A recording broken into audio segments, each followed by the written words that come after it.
राजस्थान के एक भक्त हुए जिनका नाम काले खान था।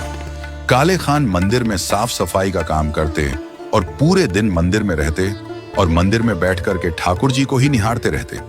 इसी का प्रभाव ऐसा हुआ कि इनके सब परिवार के लोग इनके बड़े विमुख हो गए और सबसे ज्यादा तो इनकी पत्नी, क्योंकि काले खा के कोई पुत्र नहीं था, संतान नहीं थी। यहां तक कि परिवार के अन्य लोग भी कहने लग गए, अपने बादशाह को भजता नहीं है, दूसरों के बादशाहों के पास जाएगा, दूसरों का बादशाह तो दूसरों की सुनेगा ना। एक दिन दुनिया के तानों से परेशान होकर काले खान मदन मोहन जी के सामने खड़े खड़े बोले, हे बिहारी जी, मुझे पुत्र की कामना नहीं है, पर मैं चाहता हूं मेरी पत्नी का मुंह बंद हो जाए और मेरा आपके दर पर आना बंद ना हो, इसलिए मुझे पुत्र दे दो। अपने भक्त की प्रेम भरी पुकार सुनकर बिहारी जी ने कृपा की और कुछ समय बाद काले खान के यहाँ पुत्र ने जन्म लिया। धीरे धीरे पुत्र बड़ा होने लगा। काले खान बड़े प्रसन्न थे, क्योंकि अब उनको कोई टोकता नहीं, कोई रोकता नहीं।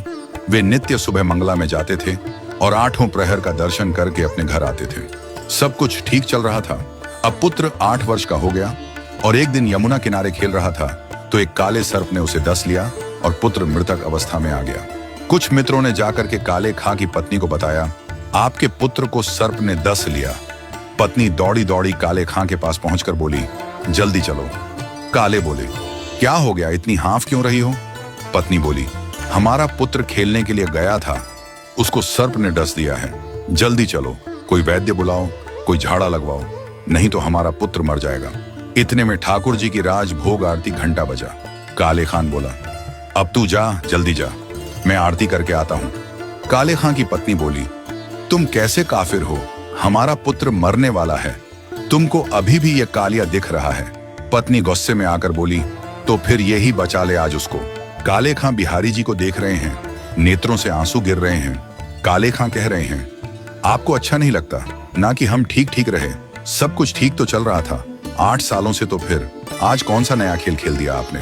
काले खान तो दर्शन करते रहे, ठाकुर जी को देखते रहे। इतने में ही पीछे से पत्नी ने अपने मृतक पुत्र को काले खां के बगल में रख दिया और पत्नी रोती हुई बोली, बहुत कहते हो ना कि बिहारी जी ने दिया है, कह दो उनसे कि बचाए इसको। यदि आज मेरा पुत्र बच गया तो मैं तुम्हें वचन देती हूँ, तुम्हारे साथ साथ मैं भी इनकी दासी हो जाऊंगी।